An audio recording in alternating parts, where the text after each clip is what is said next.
Dear Mr. Lovecraft, should I or should I not submit a musical composition of mine to a competition in a few months' time?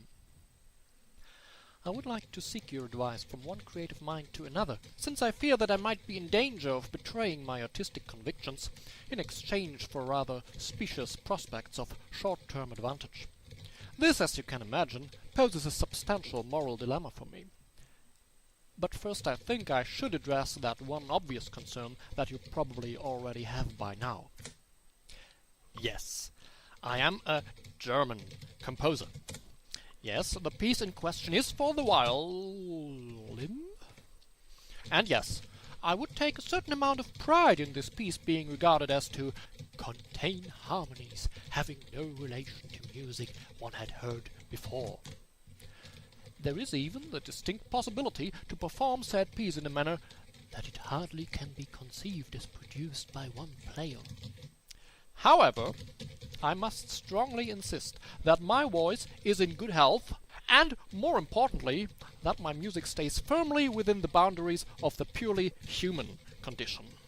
To dispel any further worries in that matter, please allow me to take the liberty of treating you to the view from my window. No unimagined space alive with motion and music here.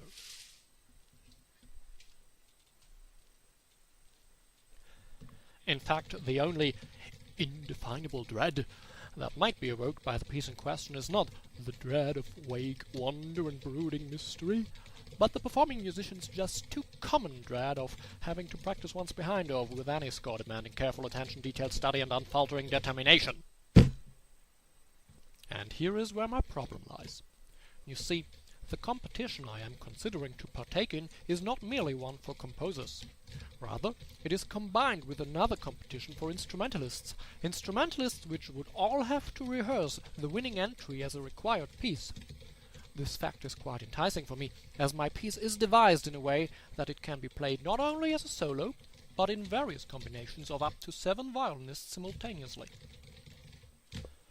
I have to admit that I entertain the vain notion that, with several musicians being more or less obligated to engage themselves with my creation, the chances of such a multiple instrumentalist performance might increase dramatically, as even the unsuccessful competitors will have put a considerable amount of effort into the work and might therefore be inclined to play it together in a truly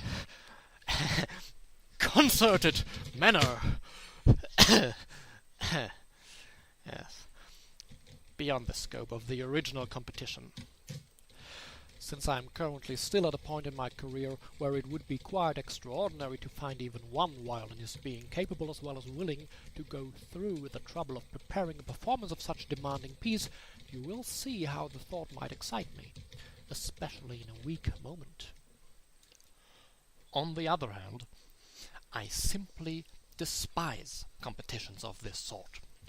I detest them with every fibre of my body, and I am generally of the opinion that they should be supported in no way whatsoever, as I find them to be nothing less than an insult to the serious musician, and, for the somewhat less serious one, a substantial risk to overall health and sanity. The last time that I myself participated in one of those undignified spectacles lies by now back over a merciful decade, and can be excused as a folly of young age. Every single bit of knowledge that has come to my attention from any competition that has since passed me by only confirms my impression of how ridiculous and unworthy of an artist's acknowledgement they are. Also, as a competition jury's verdict is generally equivalent to the throwing of dice, the by far most probable outcome of the whole tasteless endeavor would be that I find myself among the recipients of a bland mass email containing the words, "Unfortunately, we have to inform you." Mr. Lovecraft, I want to be completely frank with you about this issue. Notwithstanding my utter contempt for the very idea of a composer's contest, and even considering the fact that the actual quality of the submitted pieces will have not the slightest impact on whether they get awarded, I am afraid that the likely inevitable rejection of my work will be the cause of some quite unpleasant emotional hurt.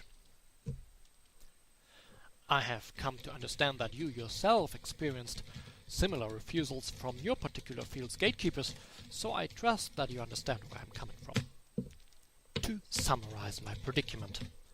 Should I sacrifice my well-cultivated elitist ideals for the almost certainly non-existent chance of arriving at extraordinarily opportune circumstances?